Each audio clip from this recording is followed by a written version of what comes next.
संतों की बात समझने में बड़ा समय लगता है। वो हमारे जैसे ही नजर आते हैं। सरगुण रूप में जब हाजिर होता है कोई तो उसको समझना बड़ा कठिन होता है। निर्गुण की तो पूजा रोजाना करते हो आप, देवी देवताओं को सबको मानते हैं जिनको कभी आंखों नहीं देखा, प्रतिमा बना बना के पूजते हो उनको। वो निर्गुण है, बोलते भी नहीं, वो चलते फिरते भी नहीं, वो कुछ कहते बताते भी नहीं, वो तुम्हारी आस्था के प्रतीक है, तुम्हारी आस्था है। सरगुण रूप में जो प्रकट रूप में आपको सब कुछ बताता है उस पर यकीन करना बड़ा मुश्किल है, क्योंकि वो सब काम आपकी तरह करता है। खाता है, पीता है, चलता है, बोलता है, हंसता है, दुख कष्ट खुशी सब महसूस करता है। ये सरगुण रूप है। संत सरगुण रूप में ही तो प्रकट होकर हमें समझा सकते हैं। निर्गुण रूप वाले ने किसने कथा कही है आज तक, बताओ? कोई आके कहता है कि बरसों तक रोते रहो, तुम्हें ये पूछने वाला नहीं कि क्यों रो रहा है तुम। कितनी पूजा पाठ करो, कितने हवन करो, कौन पूछने वाला कभी आके कहा है क्या? अपनी मन्नत अपने मन से मांग के पूरी करते हो, अच्छी बात है, मैं ये नहीं कहता। आस्था है हमारी, हमारे रीति रिवाज परंपराएं हैं, वो भी कुछ हद तक हमें फल देती हैं, हमारी श्रद्धा को विश्वास को दृढ़ करते हैं। लेकिन जो फल हमें जिंदा मूर्त से मिलता है वो बीते समय के महापुरुषों से नहीं मिलता। तो ये उस रूप में माया ठग लेती है।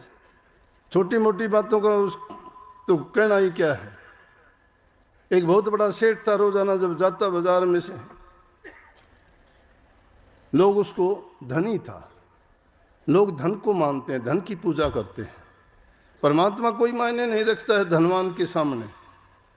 कहीं भी है कि गुणवंता ना जामिए, जामिए धनवान, धनवान के बारने पड़े रहे गुणवान।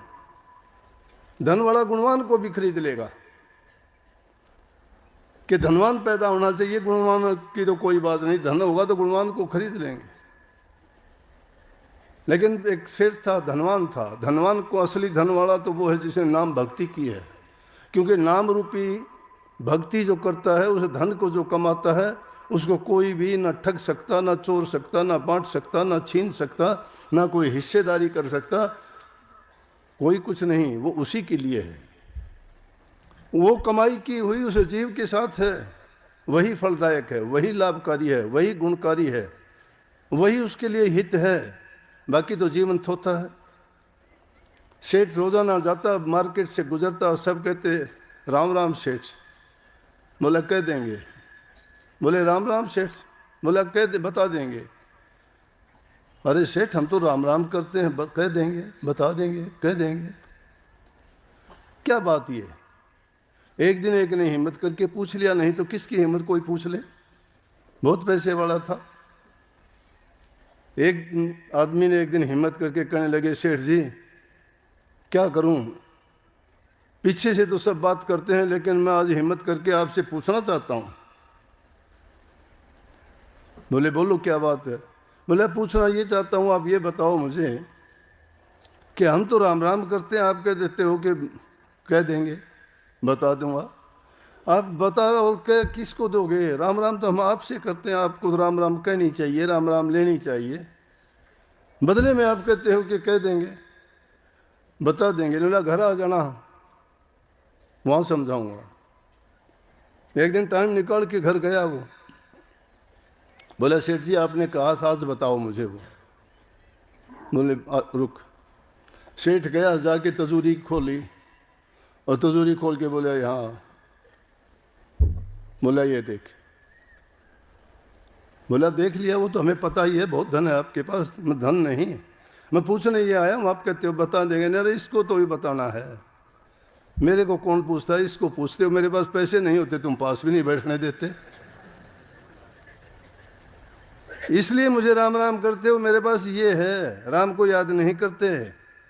अगर सच्चाई तो ये है कि राम को याद करते तो ये तो मिट्टी है, इसकी ज़रूरत ही नहीं पड़ती।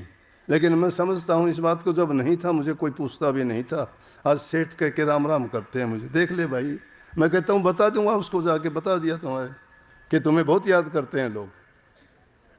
इसलिए इसे माया के पुजारी हैं हम दुनिया में, गुण के ग्राहक नहीं हैं हम। संत हमें वो गुण देते हैं कि जिसको प्राप्त कर लें। उसको कहा है कि हरी रस ऐसा रहे जिसके पिए से अमर हो जाए। और कैसा है वो कि उसके पीने से तो ऐसा है कि आगे आगे धों लगी पीछे हरियल हो। जिस प्रकार से जंगल में कहीं आग लगा दे, सब कुछ जलता हुआ चला जाएगा। एक तरफ से जलता हुआ तो जाता है, लेकिन कुछ समय के बाद में देखोगे वो वहां पे हरियाली भी होती है। इसलिए उन दुर्गुणों को हमें नाम रूपी अग्नि में स्वाह कर देना चाहिए। सच्चे सुरखुरी जो बन के चलते हैं, वहां नाम रूपी दौलत अपने आप पैदा होती चली जाती है।